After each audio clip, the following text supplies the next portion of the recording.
bring any... Oh, my notes. I don't need any notes. I had... Notes? I was just... Well, I think all week... Ah. I haven't been on this chair, actually. I've been always sitting over there. Yeah. Kind of nice. It's good. Mixing it up.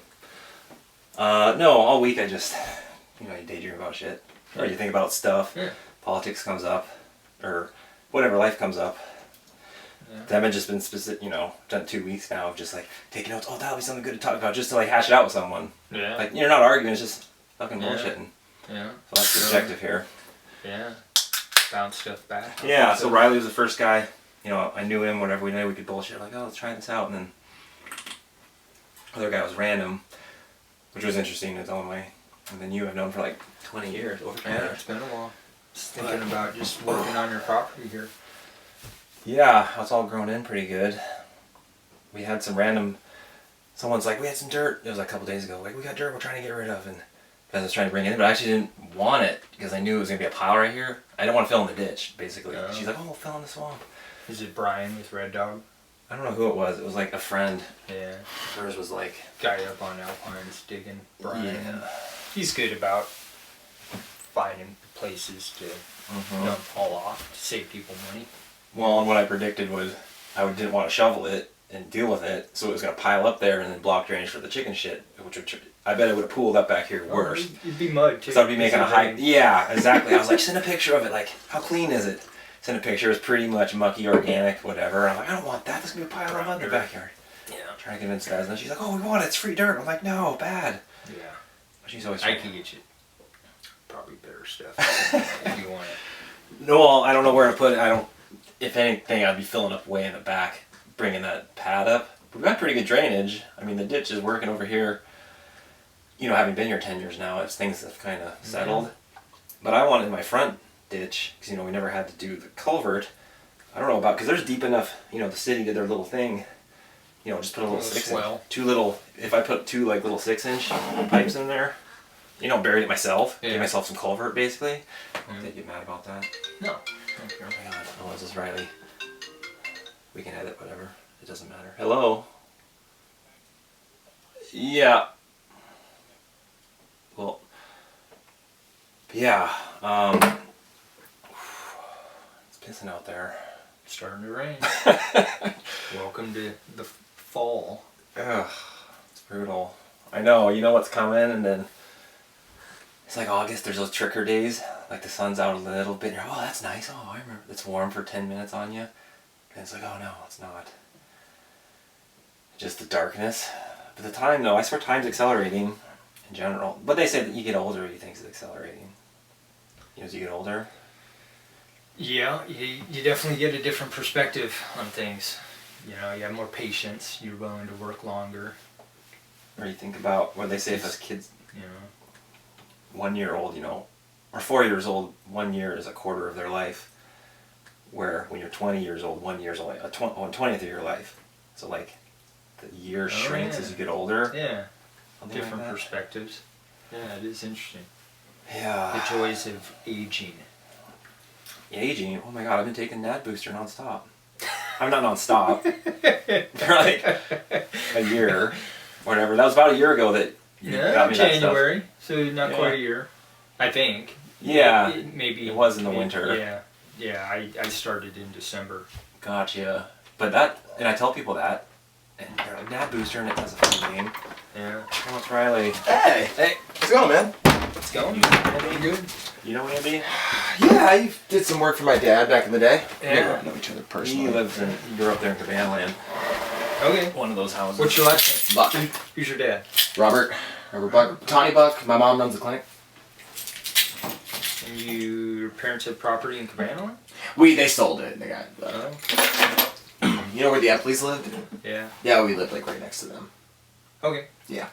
Huh. Didn't necessarily grow up there though. Just in high school. Oh, you came from Montana, didn't you? Well, I came from the valley, then I lived in Montana, and then I lived in Girdwood, so I was all over. Riley's young. He's 22. He's like a baby. Yeah, just a little baby. You guys got beers? Can you drink? I do have one. All right, cool. So me and Riley are ski coaches for Devos, so that's why I know him. And then we joked about riding the chairlift, and we had bullshit sessions on the chairlift. Anyone does. Right. And we talk about funny things. They're like, man, we run a podcast. So we joked about it last winter, and so here we are. Here we are. Oh, he doesn't have COVID. He thought he did. Yeah, I thought I did. We're good though. Test came back positive. Yeah, You negative. don't have it. Yeah. So wait, the Positive. first time you were just exposed and they just let you know. Yeah, I know. I got a fucking call from the state health department or whatever. CDC or whatever. Or no, the Alaska Department of Health is who called me, and they were like, "Yeah, you've been exposed." Because I was at the Pioneer Home when they had that outbreak. We were picking up a client. Oh. Well, I didn't even go Well, I in. thought you said you had it. No. I mean, you did say you had it, but you didn't say. Well, you were they were like, "You've been exposed to it." So Yeah. then I went and I got the state test, but then like, all right, well, it's gonna take 10 days. I think way more people have been exposed to it. So- Oh, sure. on my notes that I just so I was researching. I was talking about research, joking about taking notes. Yeah. So throughout the week, I take notes of random things. Today, an hour ago, my brother shows me that CDC came out just today saying, out of the 180,000 deaths, that 6% of them can be exclusively to COVID. 6%, and the rest are a mix of average of 2.6 times of other things. So like 2.6 is just a funny thing. I died of COVID, getting shot, getting ran over, and 0.6 of drowning, Yeah. basically, Huh. or whatever, or a flu or pneumonia. Okay. Yeah. Pre-existing conditions really did it. Yeah. So it's like that seems like good news. Yeah. Well, that's everyone. I At don't least think it is. I don't think that COVID is what we think it is. I don't think it is either. Yeah. Well, and There's everyone. something a little mysterious about it. Well, Could straight be off. natural. Well, just talking about viruses, they don't really know what viruses are. Yeah. I mean, straight off the deep end in terms of like conspiracy, saying there's some little alien creatures or some shit, right? Or because they know what a bacteria is a thing, it's a living thing, but people still don't know what a virus is. Yeah, they don't classify it as a living, which is funny. It's not. It Yeah. But doesn't it DNA, it mutates. is RNA. It's Yeah. not alive. Or it's like a little glitch in the matrix or something. Yeah, it's still able to like mutate. which Grabs is weird. onto our cells. Yeah. Plugs into other receptors, which, I know it's weird, but at least everyone in the state of Yes. Alaska who's died from it was already super unhealthy. Like I think we had 32 deaths or 34, and everyone was either super super old or had some sort of. But is this news going to make it anywhere? Because that seemed like that'd be worth knowing. If everyone's like, yay! Dude, I'm just surprised that they aren't like nobody's talking about just like taking care of yourself, just like being healthy, because that's the best way to beat it. And I mean, they're editing that stuff off of YouTube left and right. I know. But that's the most important shit to be talking about. Like, keep your immune system healthy. immunity. Don't get overweight. Don't contract diabetes because you're just scarfing down Big Macs all day. I mean, that's the surefire way to beat it. I've noticed in the last year or two that they more and more censorship on YouTube. Mhm. Like, look up 2020 crop circles this year. In the past years, you used to see documentaries on this year's crop circles. This year, you see none of that. You only see debunking videos. You can't find a single 2020 crop circle picture, where in the past there were 50 of them. Really? And it's because YouTube's censoring that stuff. And it's really unfortunate. It is. Yeah, because even if you believe in it or not, it's still censorship, and they shouldn't be throwing out the debunking videos first. They never did that to me. Well, it's funny to say crop circles because everyone used to talk about them, and I hadn't seen any in a while. You forget about them. It's either not to think about them. But someone on Facebook, I saw a link. It was a couple of months ago, Yeah. and it was like an astounding crop Yeah. circle. It was some special. It was in England, wherever. It was some like Yeah. really rad one. It was more rad than the other ones. Oh yeah. It was look huge. Up, look up temporary temples. That's a website that tracks them and takes pictures of them and documents them real well, and only puts ones that they think are real. They're owned by in the healthcare field that we're eating too much meat. Yeah. Red meat Yeah. in general. Yeah. Well, especially red And- meat, but just meat in general, too. We don't probably need that much meat. It's just a sad fact because, you have all these commercial fishermen. You want to support fisheries, and a little bit is fine. People can go out and catch their fish. That's fine. Think about But we got there's our too little- many people, and But think about the whole industry's all messed up. our little fishing scene. It's a big scene, salmon fishing in Alaska. But at the volume, that volume. Then think about Asia, Japan, China, India. Yeah, Think a lot about of our the fish fishermen go, and all of Russia, It's dude. Trawlers, massive trawlers. Oh, fuck yeah. Like sucking it's through too the ocean. much. We need to get into these smaller groups of people that are self-sufficient. and people that are happy and that can work with other groups. And healthy. You know, and that's, you know, that's not gonna happen. It's just not gonna happen. You know, it's a fucking it's so Oh, far yeah, off that not. whole thought of that is ridiculous. It's nonsense. It's bullshit. But Well, it shouldn't be, but it yeah, fucking is. you see the hard left pushing that way, like we need radical change, and you're like, yeah, we do need radical change, but you don't want to force anybody into it. It's Nope. got to be through their creativity. It's got to be through, this is my life purpose. I'm happy already. I'm self-sufficient. This is what I want to do. I'm gonna. What I want to do. Yeah, this is what we're gonna do. And yeah. Well, it's funny to think of that. It's the interface between the group and the individual, and just thinking That's of like, where government comes in. Yeah. They're supposed to find that balance out for us. Supposed to. you know, as it's broken down to segments of like race, it's all this race talk right now. But I always think of the individual, like on the deepest self. But then you say to the deepest self, the individual, boom, you're the same as the group, sort of thing. It's like it is a paradox, but that's what it's like. What you were kind of touching on there about people living in horrible places, in the city or something. And like it's kind of, but that also be perspective. If you grow up in the ghetto in the projects or something, that's all you know. You don't know. That's my you're point. in a trance. Yeah, you're like, this is life. You're in that trance. It's You the could same go way there. people- We could go there and go right into that trance within a week. Just the Then- same way people in Alaska are born in their own little trance. Yeah. We have fucking moose in our yard, and we got these long. I mean, yeah. But then it's my the same point, kind of, to say that within their thing, they don't know the difference. Maybe they can find beauty and creativity in that. That's an assumption on our part, thinking their place sucks, where they think our place sucks. Think about living in the woods like this, where we are in the world. Yeah. A lot of city people. This is Cold, like wet. it's horrible. Yeah, they wouldn't want to do this shit at all. And that could, depending how level of just the, and that it comes to everyone in their trance. It just gets back to people and their urge to And I express feel, themselves. yeah, and then I think of like extreme sports scheme growing up here, feeling so lucky, and then thinking of knowing that it is quite special that your like daily activity is like going into the mountains to like Ski. do whatever, ski powder, which is so ridiculous, and then you find these deeper meanings to it. Like I climbed a mountain and did this at this time, I did this at this time with this person, and you start attributing meaning to these very glorious kingly activities. Like dun da da da, but same thing. Someone grows up in the city, their kingly activity, could be is gang banging or whatever. They're like, I wouldn't ski that line, big league. They're like, I wouldn't shot bro over here. Like it's the same level of acceptance and risk. There's risk you might get shot back, right? It's the game. You're playing the game. There's a certain level of danger. There's society. I don't know, though, And there's because levels of danger within that group. Or you could say like Cowboys riding Broncos. True. And I'm saying, and that's the difference between like sport recreation versus your societal position. But I do think the gang thing might not be the best analogy, because I think a lot of times, Yeah. like the gang thing could be like just it means it's like survival. Like they just join a gang so they don't get fucking stabbed walking home. Yeah, that happens. But I'm just playing devil's advocate here. Yeah. The masculine grows through challenge. Yeah. Suffer, Yeah, borderline 100. suffering, right? That's why they break soldiers before they send them off to war, because they're stronger after. That's what we want is challenge. That's how we find our purpose a lot of times. That's And how we gain fulfillment, is overcoming a there's challenge. not, look at, how often are they challenged in the Bronx, really? In a lot of ways, they're tougher in ways than we are. I'd be terrified in the city. Yeah, I hate the exactly. cities. Yeah, but if they're walking down a trail and a moose stepped out, they'd shit their pants. Where you and I, Yeah. we're like Like I had so no it's all nervous breakdown. First time I went to Vancouver with Vesna when I was like 24.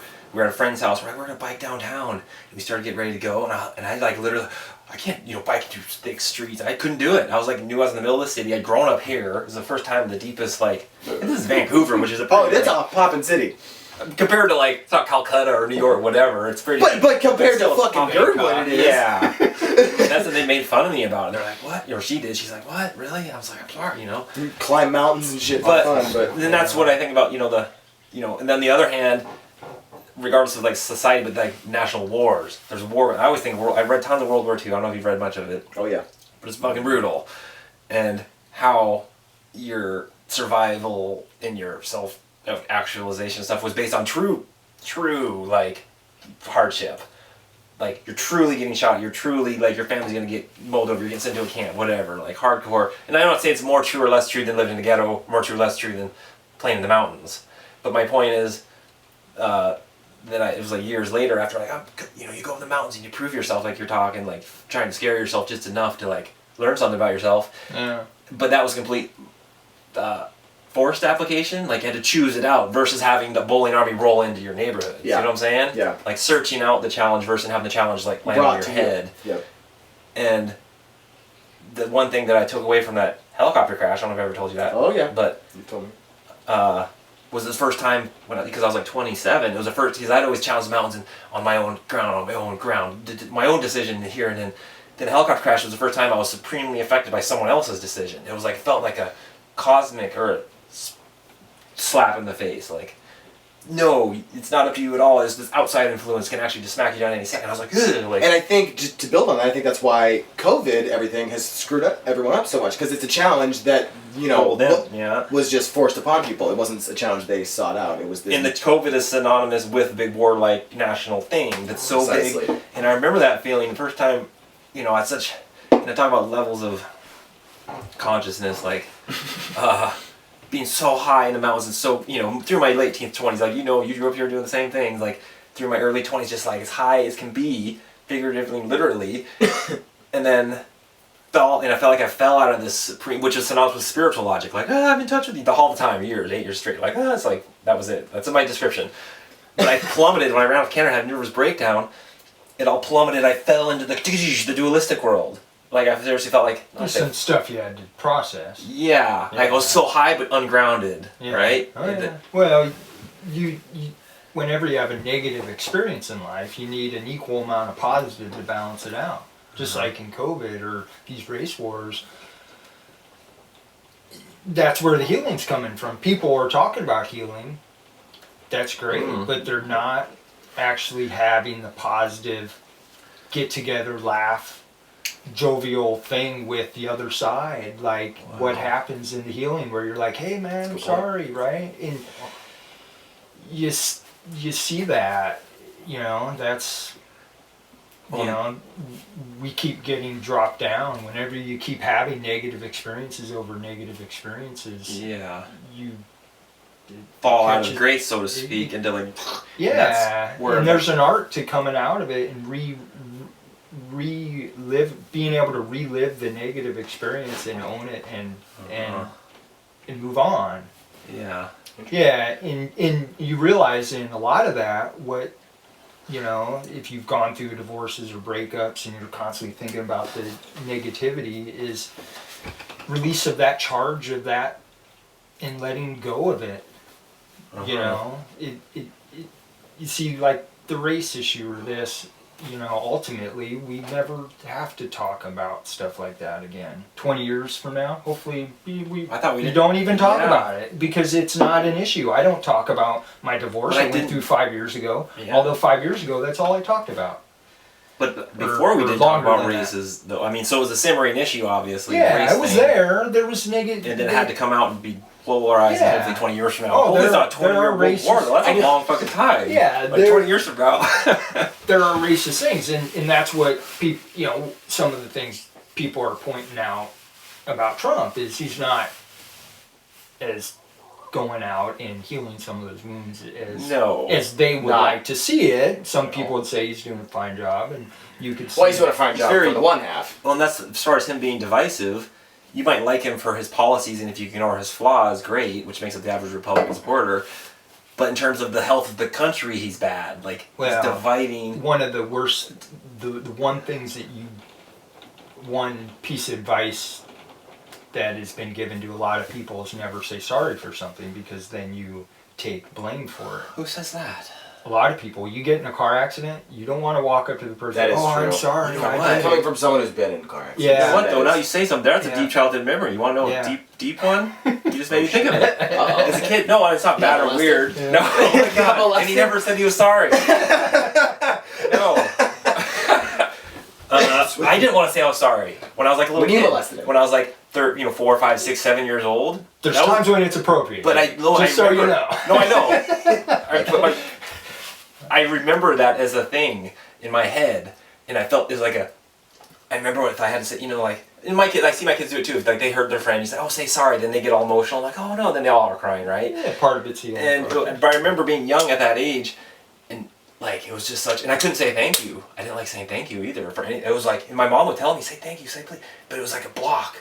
I don't know. I'm just telling you. I just thought of it. It's true. I knew it. No, anyway, you just made me remind me of it. Yeah, there are underlying. The first time I said I'm sorry, sensitive, that I recall, was my neighbor kid, who was a little friend. I was like 5 or 6, and he was like 4 or 5, and I crashed my bike, and we crashed bikes. We fell. He hit his head. And he was crying with this thing on his head, and I remember like, sorry, and I was able to say it. And I was like, whoa, like I said sorry. Yeah, I did. I remember that. That's a deep memory. Thanks, Andy. Opened up. Flowers come out. But so you're back to my point earlier that you set off of was like how I felt like I fell into the duality, and literally, so I fell into hardcore left, like America's evil, George Bush is evil, Abu Ghraib, Iraq. Oh, this one's going. Yeah, sorry, that one's on. So yeah, polarity. So yeah, I think I fell into polarity. What were you saying? You were saying something. Oh. Oh, I fell hardcore left, whatever that was. Yeah. And then had conscious. I remember my dad like, just read the opposite news. Like he said, go read National. I started reading National Review, which is like hardcore conservative, like academic news. Yeah, but let me stop you there. Like I try to explain a subject I've thought a lot about lately, and it goes back to framing reality. When like say the remote visionists, the people that are trained to do remote visioning, they're taught, one of the main things that they're taught is not to name things. Not put a name on this. Oh, this is a table. And when you frame things like that, you limit it. You limit the experience of it, and you, in the moment, you limit the energy and your experience of it. Well, it's like you're not in the moment. Well, it's a wave function. When you're thinking about it's stuff, like you're collapsing. It's Schrodinger's cat. Yeah, you're in other people's frames, and you're just not here completely happy. Yeah. You know what I'm saying? Well, there's a guy. Well, hold your thought. Yeah. I remember talking to him on Facebook. It was a random, ultimately creepy Facebook encounter with this dude. But he was obsessed. Like someone said something about how it was a tripped out friend I had from years ago, and he was saying like, don't use words. Words are sin. Words, kind of what you're saying. He's saying words by solidifying the words. It's a sin in itself. And I was like, yeah, well, you kind of need words to describe things. Yeah. Da da da da da. And it was a very interesting, like, conversation. Yeah, but most language is nonverbal. Mm-hmm. Completely nonverbal. 80-90% of communication through body language is through body language, people's feelings, mm-hmm. and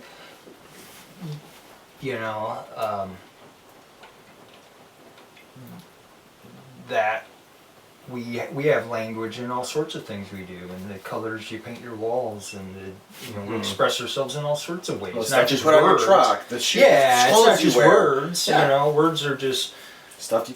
Yeah.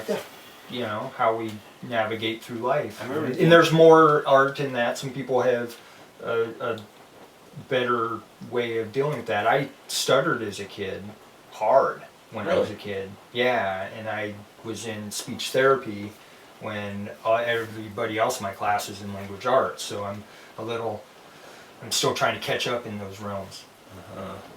How long did it take you to get over the stutter? 5th, 6th grade, I started being able to communicate better. And now, do you attribute that to the speech therapy, or was that just kind of settling down and just being able to just having the ability to sit and talk with somebody for a while and express myself, because I couldn't do it. And so you can remember the feeling. I've actually wondered about that, because I'll catch myself. I've never had a long time stutter, but my friend Nick Nilsson used to live next door here, and it would catch me stuttering for whatever reason. I'd be like that, and I'd just have quick little ones, not like that, but I would stutter in enough that you'd make fun of me about it. I'm like, why am I stuttering? But it felt like that my brain wanted to get out the word quicker than my mouth could do it, sort of like, and that's what it seems like. Anyway, it's funny because I've only done a little bit. I don't know what caused it. It could. I feel like I might have a little heightened sensitivity. I could have been suppressed by somebody. It could be genetic. It could be environmental. It could be toxins. Who knows? You know. Could my parents were saying it could have been a hearing issue. I heard things muffled. Oh, Yeah, it's just a one of those things. Makes you more compassionate when people try to express themselves better. Absolutely. Absolutely. So what are we going to do about it? What's there to do about anything? Drink and talk of shit? I don't know. Well,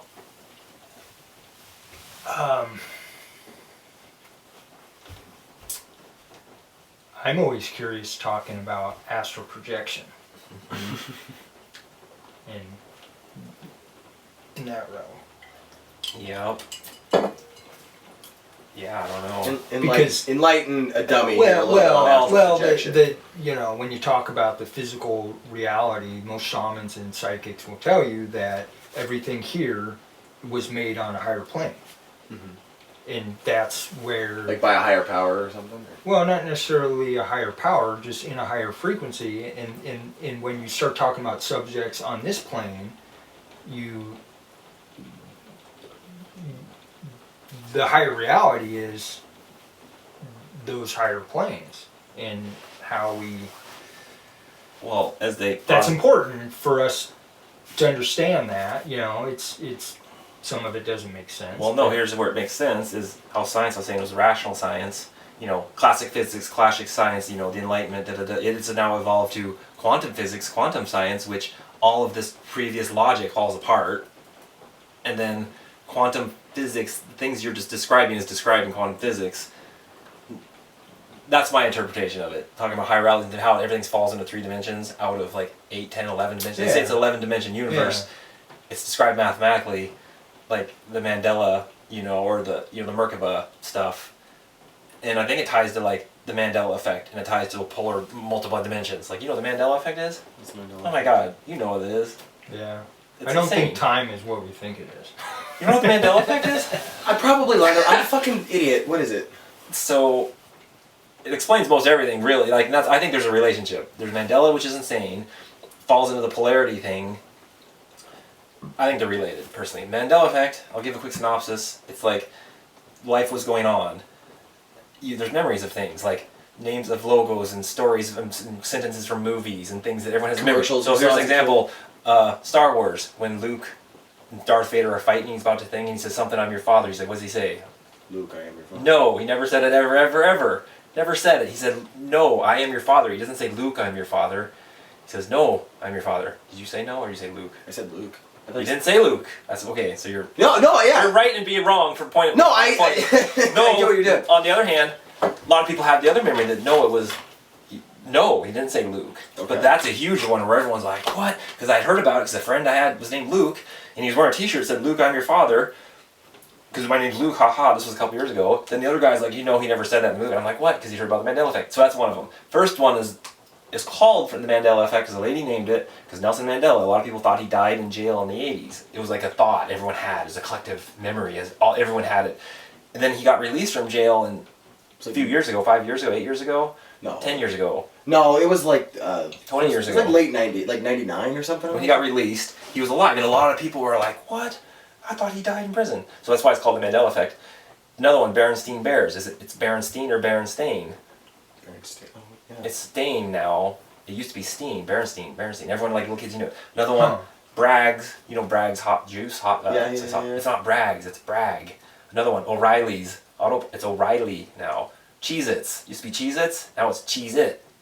There's no Cheez-Its. It's Cheez-It. No shit.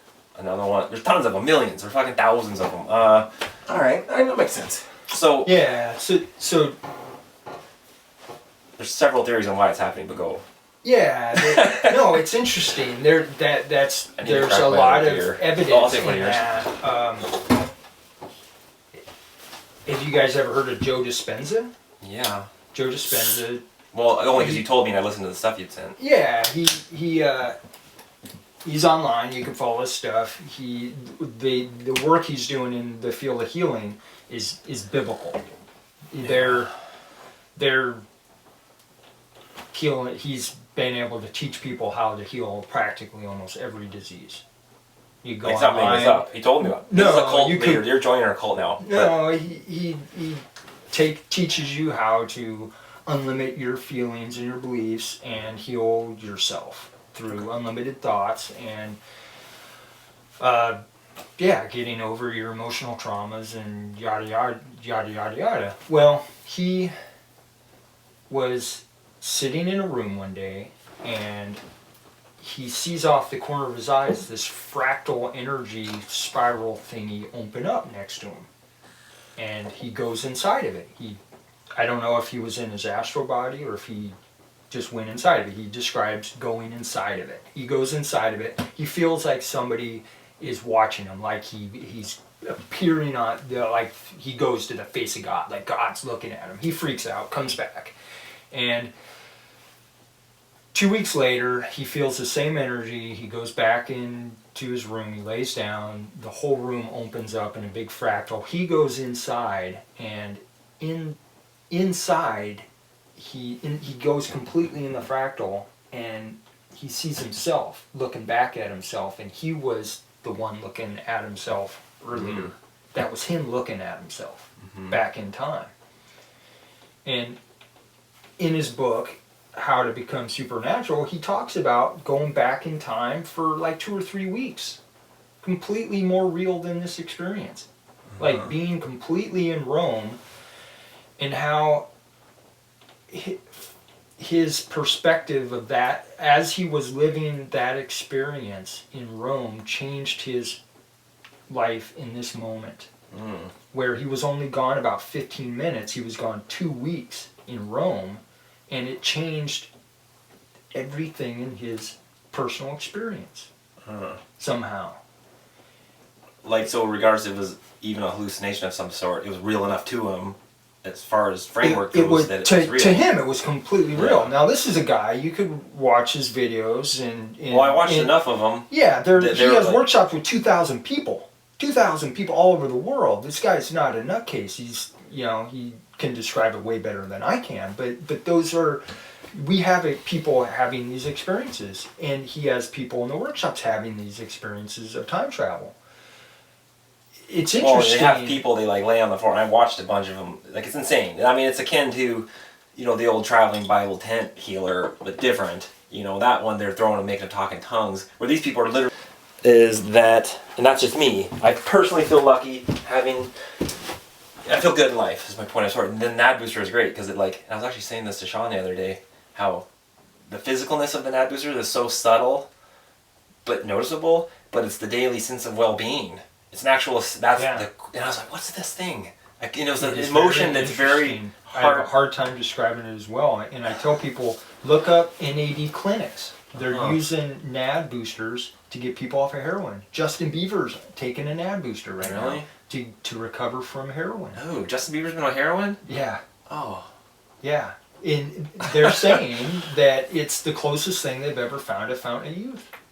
And it totally makes sense. That so far, that is about the best thing I've ever felt. I've taken a lot of supplements, and I've never felt any boost in my vitality. Yeah, there's because I'm also taking the bioacid, which is like a spirulina type sea ocean thing, which seems healthy. But this stuff is you feel in 5 to 15 minutes. Yeah, there's an immediate it feels like it's close to a B12 kind of thing, but not. It's like a 5-hour energy or something.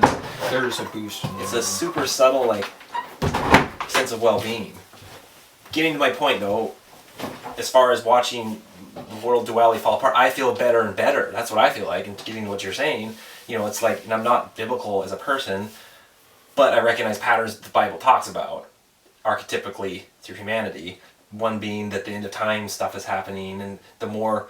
What time is illusion? Or the end of the matrix is chaos is increasing. Period. Entropy. There's probably some math behind it, how the entropy's There's creation and entropy. As it's becoming more... So here's my theory. Getting to what you're saying about the dudes hanging out. So the dude Joe Dispenza, I would argue he's way up here. He's going to be literally unaffected by the chaos because he's We're so all high. Affected. Well, we are. And that's the weird thing, yeah, you could protect yourself and try not to be brought down and keep your energy up, but everybody's consciousness affects everybody else. We know that. Yeah. Yeah, you guys ever heard of random event generators? Oh, like a science thing? Well, Stephen Greer in his new movie CE5, they talk about it a bit. Princeton's been studying them. They've used them for over 20 years in the HeartMath Institute, and they've had them around the world. And what they do is they're little self-sufficient, isolated computers that randomly make zeros and ones, 50-50. And they've had them all over the world to just as an experiment to see if about the fluctuations in the magnetic field. Well, they noticed a huge spike before and during after 9/11. They went into coherence. Oh. The patterning got coherent in there. Within all these random generators around the world. Yeah, they're 50-50, zeros and ones for some reason all around the world before what was very interesting to me is before the event they synchronized, and during, when we all globally got together for a similar purpose. Yeah. And so Princeton has been studying a bit, and other scientists. One of the more interesting experiments they did was they put a random event generator on a little cart in a box that made random right and left-handed turns. Chink, chink, chink, chink. It's just in the box. It's going all around. It hits, and so it's randomly going around. You know how when babies are born, they'll imprint on anything like it's its mom. They set a bunch of chicken eggs outside of the box, waited for the chickens to hatch. The chickens hatched and imprinted on the random event generator like it was its mom. So they copied it? No, the random event generator kept turning towards the chickens. Oh, what? How the fuck did baby chickens affect a computer that's running by itself? Consciousness affects randomness. So they'll get plants to do that. They'll set a plant up, and they'll put a random event generator on the light, or a light on the random event generator, and the plant will get the random event generator to turn towards the plant. It wants the light to point. Because it wants the light. And so that's the entanglement theory, that we're all connected. We are all connected. We are all being affected. If you're in Antarctica or wherever, we're all connected. And that's what Stephen Greer will tell you. That's Princeton. That's reality now. And so they'll take it in quantum physics one step further, and they'll say, and there's no distance between, and no lag in time between experiences. And so when you have, they're talking about extraterrestrial and time travel and space travel, we're connected on these other realms instantaneous, in the astral realm, with extraterrestrials in the Andromeda galaxy outside of 3D. Right now, within, the 3D, completely. Then that's my theory. I did write a theory about that. I was a philosophy major at one point, and I had already written like a grand unified theory, and I was like, I should go back to school for philosophy.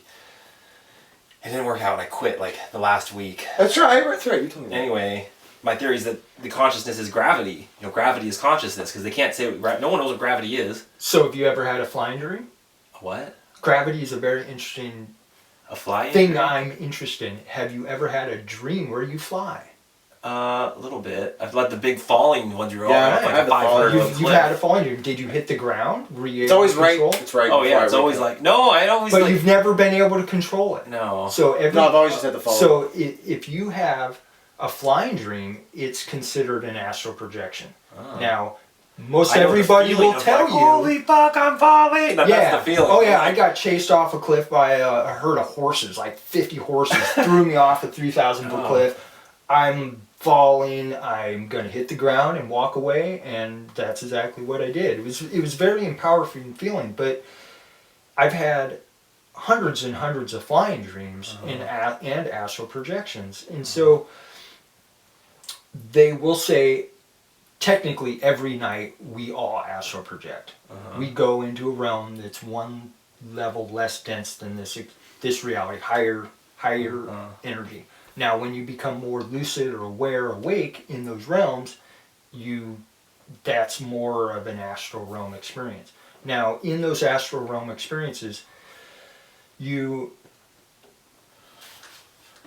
you ever had sleep paralysis? So, pause on that. So, the astral realm, you're defining that only as having fallen. That's the big indicator, but then the dreams in general. So, quick thought, you can keep going, but what about dreams that are super lucid, but then super terrifying because you meet a super terrifying person in the dream? All right, but keep going. I generally don't believe in evil or anything negative. That it's all self-generated. But, so, have you ever been sleeping and you're in sleep paralysis and you can't move? Right. So you're right on the edge of a very powerful astral projection. Your body's asleep and you're awake. Your astral body's completely aware. Your astral body looks just like your physical body. And most of what you feel is your astral body. It's not your physical body. And so you're sitting there and then you're trying to move and you freak out. And you just need to relax a little bit and you feel an uplift of energy. This is why I'm talking about gravity.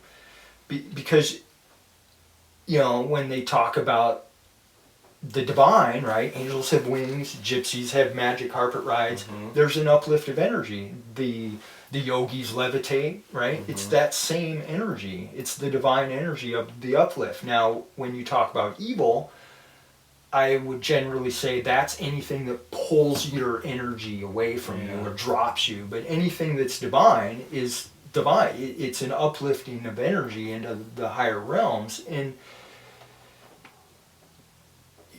it's a very interesting experience. Like you could go into like a lot of different realms. You could go into one realm where you get up and you walk around and it's a non-physical version of this reality and you can't tell the difference. You think you're completely awake, but you can fly. You'll fly up to the room, you'll walk outside, and you can fly to Anchorage. I've talked to 50 people that have done that. That's a common experience. But those are in different realms. And that exploration of consciousness is the most important thing. That is where we go when we die. Every psychic and shaman will tell you that your consciousness does not fail. You go into those same realms you go to when you sleep, and we need to pay more attention to those realms and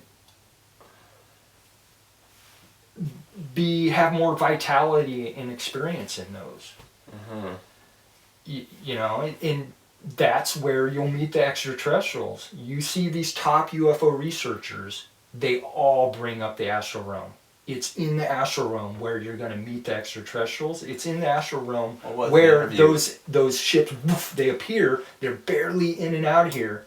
They're in the astral realm. What was this recently that guy, some pilot, I don't remember his name, was like, that's an alien, they say an alien, but because they've been hiding it, cover up, and then all of a sudden they're like, this was the first time it really climbed up the ladder, and they're like, look at this thing, and it literally was moving so fast, there's all these videos of it. You can't deny it. Yeah. Oh, yeah. If you're denying evidence of extraterrestrials, you're not paying attention. You're denying facts at this point. It's like denying water. Yeah. Yeah. I've met a good friend of mine has had extraterrestrials phase in right next to her in the middle of the day. Just woof, appear out of nowhere, and they touch her to ground to her time frame. And I asked her, I'm like, what do you guys talk about? Like what? Like, what the fuck? Like, what do you talk about? And she goes, Andy, there's no words in the human language. It's consciousness. It's awareness. Imagine meeting somebody from another planet. You wouldn't use language. You wouldn't use your normal framework of describing things. That's in your language. It's like tantra. It's like seduction almost. There's an art of just acknowledging consciousness and who we are. And so I've had 2 personal experiences with extraterrestrials in the astral realm. Yeah, so she asked me if she could heal me, and I said yes, and she goes, oh, bend down, and she took her thumb, and she put it on the top of my head, and I just felt waves of positive energy going through my head like an orgasm. Oh. Just all this light. I felt the sutures in my head release, and she ran her hand down the front of my head a little bit up to the front, and just pure joy, pure bliss. You know, just completely like, I woke up going, whoa, what was that? Completely never doubted the experience. When I felt better, I'm like, wow, she healed me. I never had heard of any experience like that from and nobody's ever told me about an experience like that. And I felt healed on some level. I felt release in my head for some reason, you know, in some way. And yeah, yeah, those are my two recent experiences. There's about 4,000 people in the U.S. that are called experiencers that you'll never see them on TV. You'll have a hard time seeing them on YouTube. Grant Cameron interviews them. Stephen Greer interviews them a bit. But these are people that have recently been on ships and have had contact. And they've had, you know. Really? Like. Yeah. Alien, like going to meet aliens, or whatever, like normally. Yeah.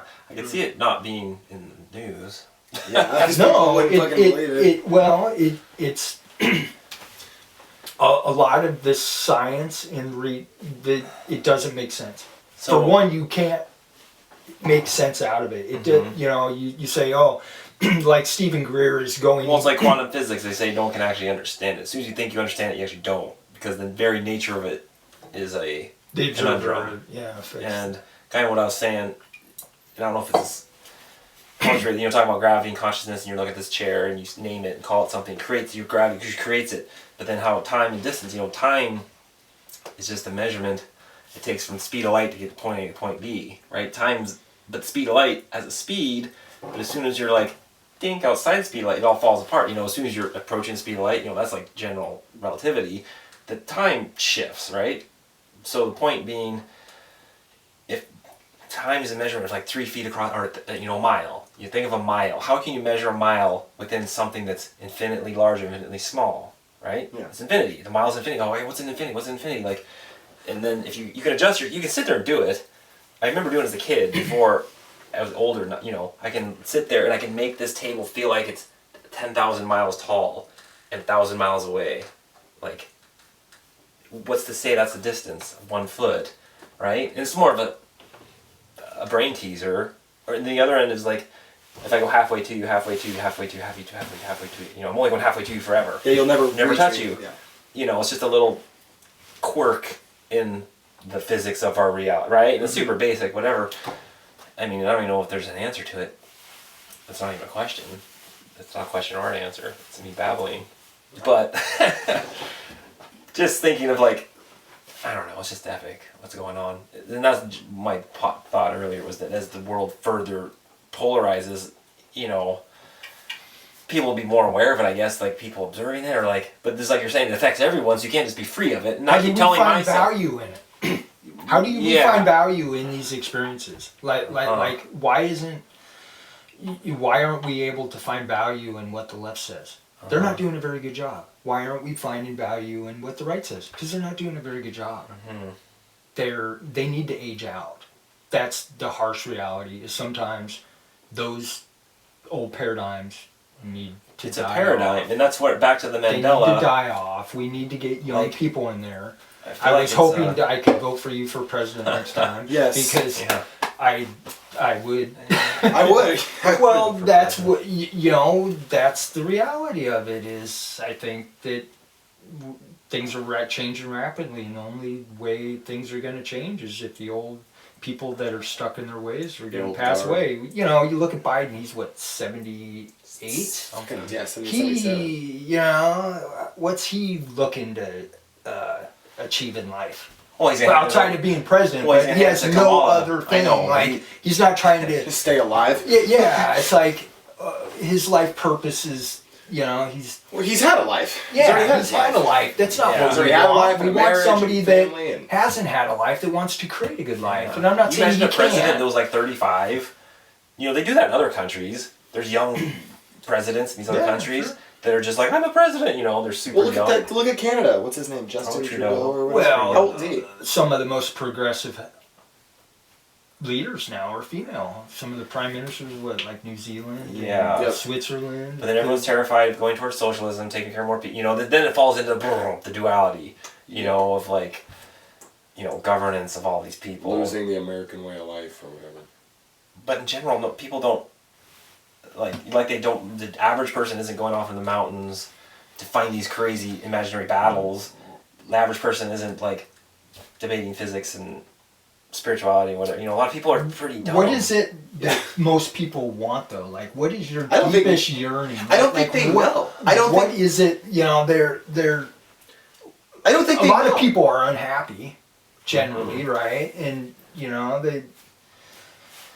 Yeah. Because I I don't could think see they know what they someone- want. but I just even, think they're just like, going through life. being You just- critical of a rioter or something? I could see being 20 and being in a spot, or 18 or 16, and you're like, there's crazy riots going on downtown. Like, that'd be kind of fun. And be like, not knowing anything about any history, know nothing, and you're like, oh, it's not to say that I'm condoning the violence or saying I would go do the violence, but I could see how you could think it was fun, and it has nothing to do with being like unhappy. But you're like, oh, we'll go cause some shit, like, and that's where a lot of people are. You see there's just young people that are like, there's a political motive, but a lot of them have no political motive, and a lot of them have the altruistic motive. Like BLM started on a good note, and now it was just the catalyst for a bunch of other deep-seated shit, basically. It's like you were saying earlier, it's like a deep-seated something is like... Yeah, and coming out. you either bring it up with more negativity or some positive to bring it up. But there's no media that's promoting any positivity. Like, that's just ginning up. No, but like, a lot of people don't know true. They have no basis in divine. They have no faith. Yeah. I'm not being religious, but, No, but exactly. consciousness affects randomness. Like if I don't ever want to call this whole thing made by God. It is God. How did God make everything? How did God make everything? I don't know. What did he make it out of? What did she make it out of? She had to make it out of itself because there's nothing before God. It's all God. Well, and they say... We're all part of God. We're all all the racists, we're all part of this game. And one of the parts of the game we do is perfect divine entities that we are. We're not male, we're not female on higher levels. We're big balls of light in other dimensions.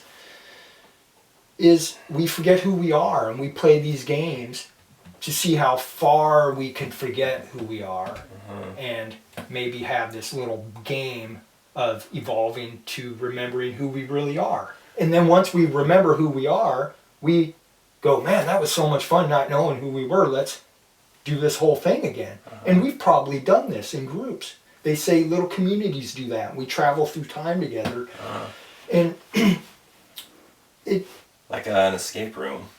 Yeah, it's just one of So, those but my things. thought- You knew you were going to be here, Jake, on some level. And on some level, you're not a male. We're not, and that's, the argument in the sexist. And you could look at what's happening with males. The male masculinity's dropping. That's unhealthy. It really is unhealthy. But on a higher level, we're not males. But on a physical, healthy level... The male-female is a symptom of the duality. Well, anyway, you can't have very polarity. good babies. Yeah. And if you're not in a relationship because there's no attraction, you're not going to have babies, and that's not good for physical reality experiences. I know that it becomes biology. Yeah. But to your point, as you're saying, the old self and knowing your old, the two selves. I mean, that's what the Hindus calls the Atman and the Brahman. It was the man. He enlightens and becomes the Brahman. Then the Buddhist was the man, or the ego and the Buddha. You had to kill the ego to become the Buddha. That's the Christians. Christ has to be killed to become the God. It's the same thing as Freud, the ego to the superego. Then it's the same thing to classic physics to quantum physics. It's like you have to kill the classic, and that's actually all quantum fields, and the 3D is the illusion. Nobody teaches a man more than the feminine. Well, yeah, probably not. Yeah, right? Yeah, like quickly, like almost instantaneously. Yeah. If you're not on your game, you'll know. Uh-huh. You know that. Oh, you need to man up. Well, and the male-female juxtaposition is synonymous with the left-right political thing too. It's this. There's a balance there. There's the emotion evil, and rational. It's got a purpose in time to create this light darkness, and that's gives definition. Uh-huh. But you know, when you go to create something, like you find a raw diamond, you also have to use the evil word of discrimination and cut off what you don't like. Uh-huh. You know, to make a beautiful diamond. So if we say, oh, we want to have boundaries and we don't want to buy from China because they're polluting the environment, we should not. Uh-huh. You know, and that's not being racist Yeah. at all. That's being our creativity to have boundaries. Well, and then it puts you. So this, there's the individual state, then there's the nation state in competition with the other nation states, which are acting individuals. It's like a don't yeah, scale. China will eventually learn, and so will we. But by having strong boundaries, we create strong relationships. Uh-huh. If you don't have strong boundaries, you don't have strong relationships. If you have a business partner that keeps pushing on you, you're going to eventually be unhealthy. Yeah. Or any type of relationship. Well, and I talk about, the parallel would be like the Mexican border to U.S. than the U.S. than the U.S. border to Canada. And I'd say, I'm like, there's no way on earth I'd be able to go to Canada and just expect to vote. You know, the whole letting people come to America just to swamp it, whatever. Like, I don't have nothing against them, but it seems bad for boundary issues as an individual. Yeah. You know, as a state. It's like, it's exactly what you're saying. So, yeah, ideally there's this one loving, peaceful world order where everybody kind of synchronizes and gets along like some big family. So, okay. And so you look at some of these theories that are coming out of the metaphysical. When you look at these events we are having on the planet, they just don't affect, they're just not local events. Yeah. You know, our experiences transcend through many dimensions, right? On that whole thing, right? What you're saying, like, people came here and their job is to ascend themselves or whatever from the mess. It seems parallel to the biblical story of, like, the rapture and then the redemption. Yeah, definitely. On how the shit's gonna hit the fan, the masses are gonna fucking go crazy, but then the people who are saved, i.e. accepted Jesus or whatever, I'm in no way condoning the specifics. I'm talking as a function. I've ascended and killed my ego. I'm an ascended person as an individual. Yeah. That those are the people that are gonna be like, you're gonna be above the fray. And then, at what point are they actually ascending from the third dimension? Because this is where the bullshit's happening. To the, like, and that's what they say in the Bible. They're gonna, like, disappear. Then the people left on hell on earth. Then there'll be hell on earth. The people all disappeared. There's all these crazy Christian videos. They're like, they wake up and everyone's gone. It seems kind of weird, you know. Yeah, I mean that's it's totally weird. It's like, wow, I can't believe that's so ungrounded. Yeah, but that's what the ancients were talking about, and it's it's an archetype of an actual thing that's been morphed into like a surface story. There's always going to be, in evolution, there's going to be teachers and people that are less evolved. We can't all be evolved at once. Yeah. And so maybe that's what they're describing. Oh, we're going to be up here. Oh, I'm a priest, it's so like I'm up here. A figurative reference. Yeah, and there's a little bit of that. Maybe that'll happen. But one of the interesting things is everybody will be okay. Uh-huh. I know that. I that's not in a belief, that's stronger than a belief, and knowing that no matter what happens, everybody will be okay and nobody will be left behind. Now, like their spiritual person, or it doesn't matter. Time is eternal. It doesn't matter if it takes you or whoever 50,000 lifetimes to learn. It doesn't matter at all. It's a game. Controllers and people have power usually do it through religion. When you look at, I don't care who it is, if it's Buddha, Muslim, I don't care who it is. It's code for watch out. You're being tranced. You're dropping your power. You're giving your power away to somebody. Watch out. And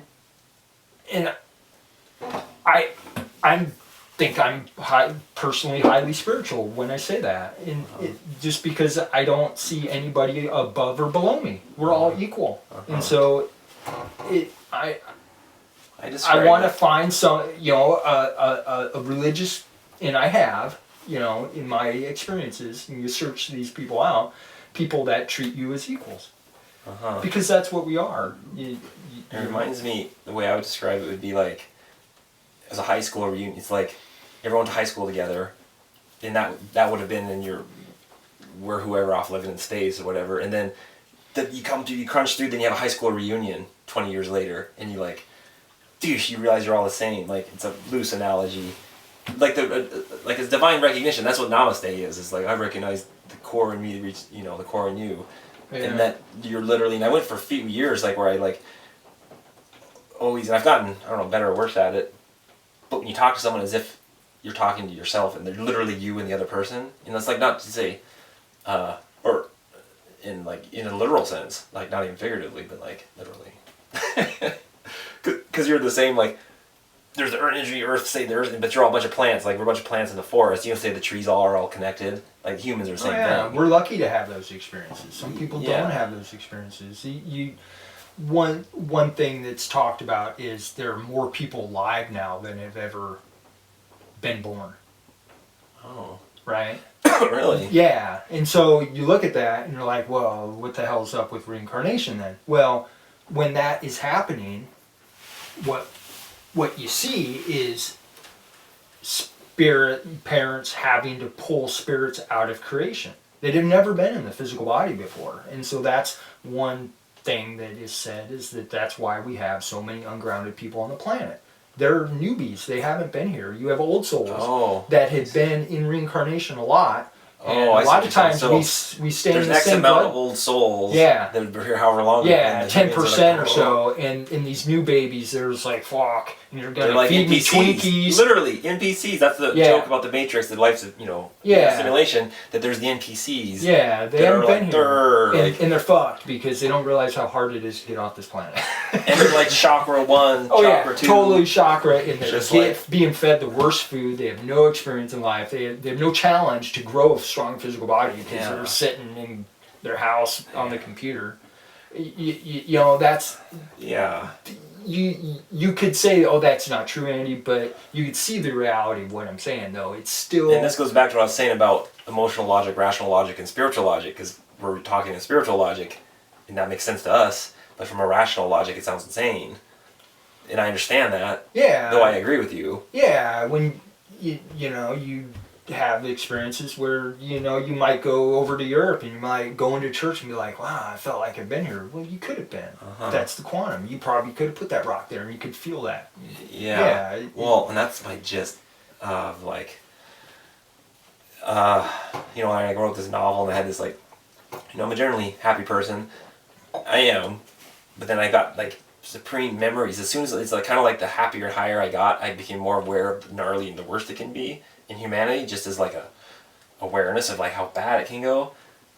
And I remember having like just this like, just the acknowledgement of like, oh, as powerful as I think I am, some gnarly army could just bowl over, and all of a sudden you're just everything's just immersed. Like if China. Oh, right. Life is fragile. So that's the quick not predictions. Dare I say it's predictions? Like America in the Civil War will just like it'll boil down to the lower 48. Alaska will be fine, but as soon as they're going to boil and be destructured, China or Russia or someone's going to move in, bomb the shit out of Alaska first, because we'll be the like low-hanging fruit that's close to them. And you think they'd want to come over here and deal with this? It's a hard thing. I know. Well, that would unify America, actually. So that would be the question. Okay. Now you give us the opportunity. No, we're not going to want it. Question then. So you got these two people. You guys are such a wreck. The Chinese rolled in. I bet you all the Biden people would just get on board and like the Chinese because Trump's getting after them, right? Like, not to fall into politics, they would be like, "Yay, China's great!" Like, they would literally. I bet half of America would welcome the Chinese. Back in the 30s, I think the Japanese were and the Nazis were up for that. But I think now, just all structures are falling apart. China is barely holding on to themselves. Like, we're afraid. Right, like, they're making weapons and stuff, but I think everybody's in self-defense, and that was almost before COVID. Like, China's fucked. That's the thing. Like, there's a big boogeyman. I agree, though. Like, there's no way they're going to send ships of people here to storm America. Like, we would blast the shit out of them. Yeah, no, they'd get unless fucking Biden's the president and he lets them. I'm not trying to follow politics. Back to the... I don't think that they would want to, though. I really don't. It's, you know, granted, that's just between China and Russia and Alaska. Yeah. You know. But yeah. But back to the Mandela effect. The two theories of why they think it's happening. You see how quickly how you can just like... And the vibe, doesn't the vibe change? It's just like, brr, durr. You're like, durr, dumb, like, bam, bad. Like, it's caveman logic. No, that makes sense. And we live there most of the time. Most of us do. Mandela effect is there's two theories. Is that the devil's doing it, evil's doing it, making us, tricking humans to have mismemories just to tweak with them and fuck with them and destabilize our fucking thoughts so the devil can easily get back into your brain. That's one theory. The second one is that it's the Hadron Super Collider, they shooting shit together, and every single one of these things they're doing, every one of these particle collisions, they do like something like 1 billion a day. They're making 1 billion like crushes in the universe that's breaking the fabric of time. Like, and that's what I was talking earlier about the speed of light, and these things as they break apart smaller and smaller and smaller. The things are so small that time, it just doesn't exist. Like, they broke it apart to nothing. Like, the actual reality. And this is science telling us this. It's interesting. They say, like, Stephen Greer talks about and has seen evidence that they could practically make anything appear or happen. Like, they could have a battleship pull in to turn an arm, and it would look real and it'd be completely real. They have the ability to do that stuff. Yeah. They have the ability to... It's just to do some weird. It does not make sense. It's like magic. They have the ability to bio relocate. Like the Men in Black will appear. Well, you know the CERN company who did the Hadron Collider, their company emblem they've got an emblem or deity. They have it's not Kundalini, Krishna, the destroyer, one of the Hindu gods. The destroyer's got the 8 arms. Yeah. That's their like company logo.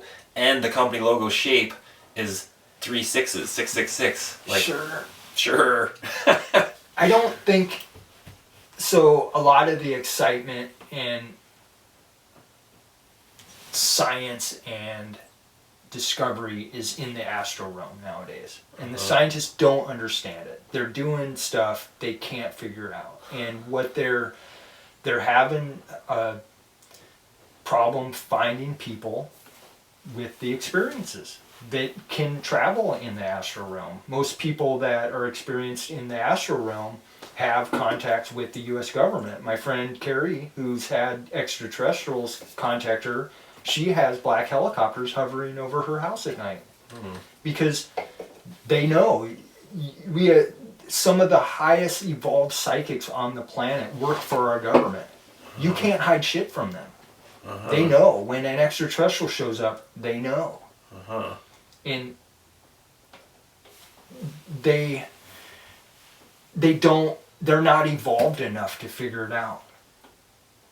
They're still caught in the old 3-dimensional paradigm. The psychics are. No, our U.S. government. And that's what's scary is you have the old Buddhas and the old highly evolved people that have learned to astral project, and then there's people that work for the government that were taught or in training on how to astral project, but they didn't naturally evolve in astral projection. They have no grounding in divine mystical experiences.